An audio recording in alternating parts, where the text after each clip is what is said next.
At 6:45 a.m. local time, two U.S. Navy MH-60 Romeo Seahawks from the USS Eisenhower and USS Gravely were executing top cover operations for a naval task force as it conducted patrols in the turbulent waters of the southern Red Sea. While the patrol had been proceeding smoothly up to this point, the situation was about to transform dramatically within mere moments. Unknown to the Seahawk aviators, a group of Houthi fast attack boats operating in the vicinity of Houthi had acquired the commercial escort and its high-value assets as targets, and they unleashed a barrage of guided rockets and bursts of machine gun fire against the Singapore-flagged container ship Mars Congo as it traveled through the southern Red Sea approximately 55 nautical miles southwest of Al-Hida, Yemen. The Houthi strategy was straightforward. Swarm the cargo vessel, board her rapidly, and capture control before her crew could transmit a distress signal. But there was just one complication. Two U.S. Navy MH-60 Romeo Seahawk helicopters were already in flight and approaching rapidly, deployed from the USS Dwight D. Eisenhower and USS Gravely. The Seahawks held call signs Lancer 71 and Lancer 72. Their mission was to execute maritime security overwatch and investigate any suspicious surface contacts. Sounds simple enough, correct? Well, what they discovered instead was a full-scale hostile boarding operation in progress against a U.S.-protected commercial vessel.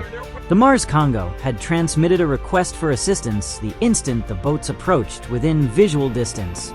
The ship had onboard security contractors from Trident Group, and as soon as the Houthi small boats started closing within 6 nautical miles, they assumed defensive positions.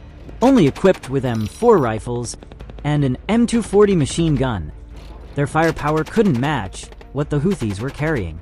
On board, the Houthis possessed rockets, RPGs with thermobaric warheads, and belt-fed PKMs that all exceeded the range and firepower of what the merchant vessel had.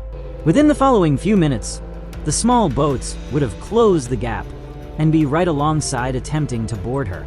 The Seahawks reacted instantly to the distress transmission. Within seconds of obtaining clearance, both helicopters accelerated at a velocity of 160 knots to close the 26 nautical mile distance between them and the vessel. But time was working against them. With that closure rate, it would require 9 minutes to reach there, approximately 5 minutes too late to prevent the Houthis. So, the aviators had to formulate a plan quickly that struck the Houthis hard before they could climb over the merchant's side.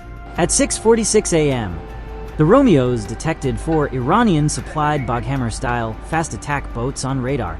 Each boat measured 7 to 10 meters long, approaching the Mars Congo at 50 knots in a tight converging formation. On board each Boghammer were 3 to 4 Houthi militants equipped with PKM machine guns, RPGs, and AK-47 rifles. A pair of them possessed thermobaric Taba 14 RPGs. These weapons can penetrate up to 300 millimeters of rolled homogeneous armor. The average hull of merchant ships, like the Mars Congo, is just 25 millimeters thick, which meant these RPGs could easily slice through the ship. Making the situation worse was that every boat was equipped with Starlink terminals, transmitting real-time data to command elements in Houthi about what was occurring. The use of Starlink was no accident.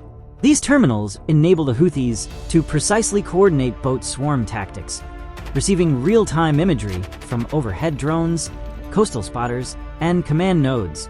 This wasn't just a raid. It was a coordinated assault built on Iranian asymmetric naval doctrine. The Mars Congo, while itself unarmed, wasn't defenseless. At a distance of 1,800 meters, her embarked security team engaged with M240 Bravo machine guns positioned on hardened positions along the stern and port side.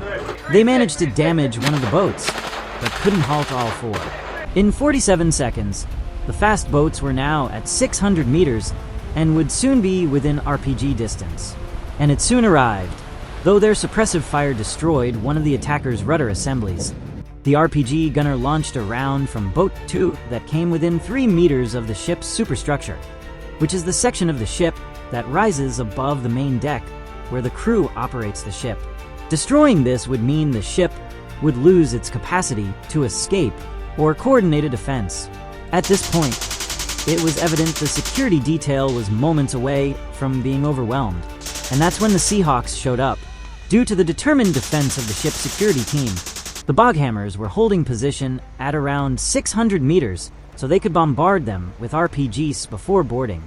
This delay provided Lancer 71 and 72 sufficient time to close the distance, so that by 6:50, they were just a mile away.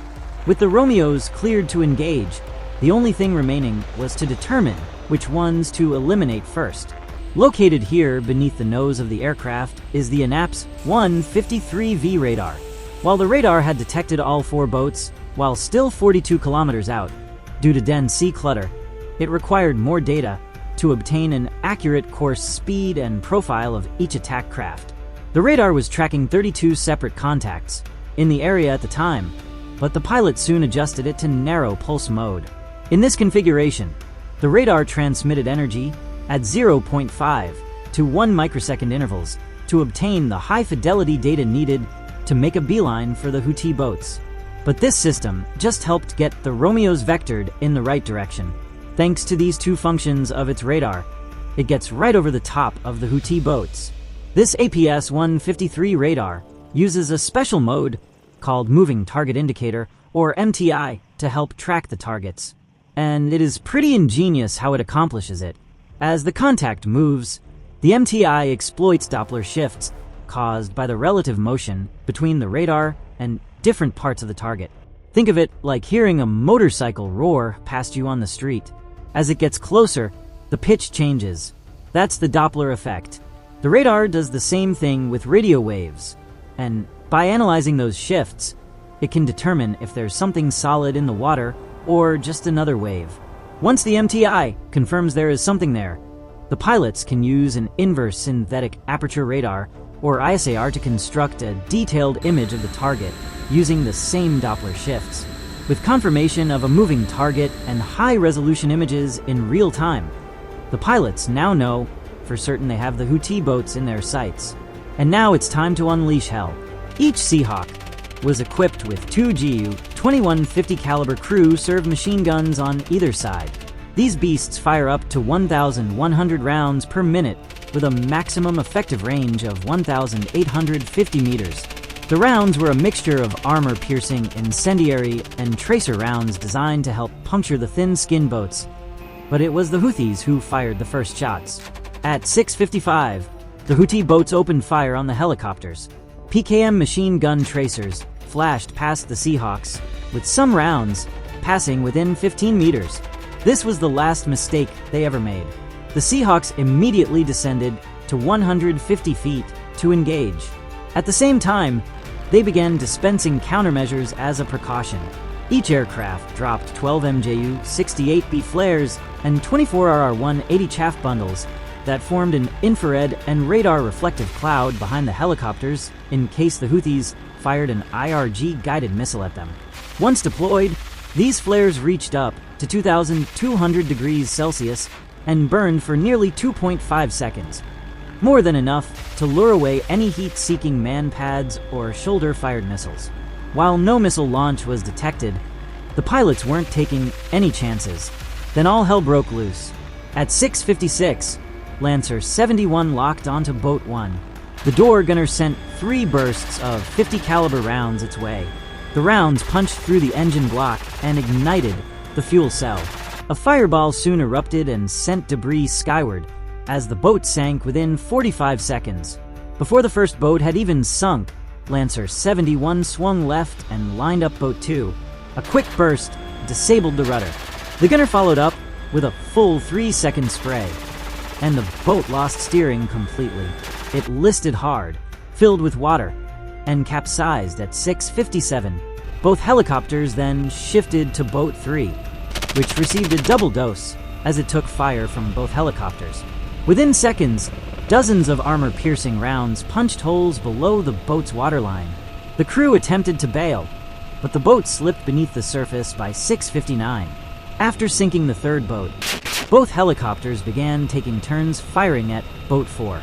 However, after witnessing all their comrades delivered to Davy Jones' locker, the fourth boat had already turned tail to run away.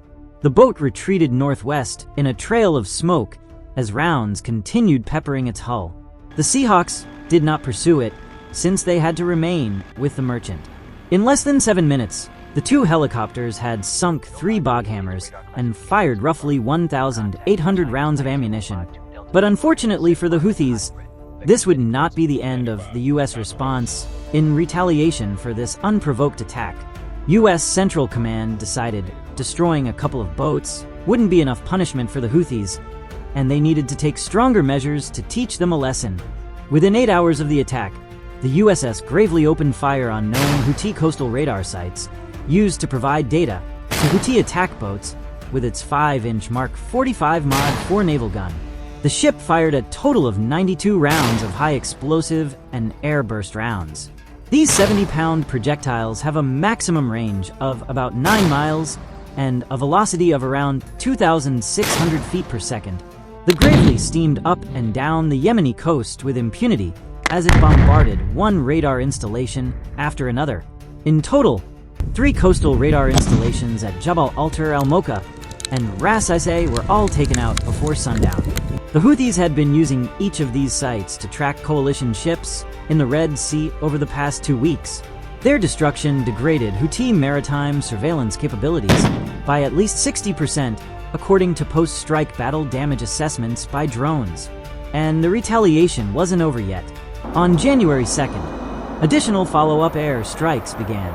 4 F-18E Super Hornets from VFA-131 aboard the Eisenhower took off armed with AGM-154C Joint Standoff Weapons, JSOW. Their target, the Al-Dura Missile Warehouse. Each JSOW carried a 500-pound Broach warhead capable of penetrating 3.7 meters of reinforced concrete with a molten metal jet that moves at 14 kilometers per second. At 6:58 p.m. local time, 4 missiles impacted the target complex and created numerous secondary explosions.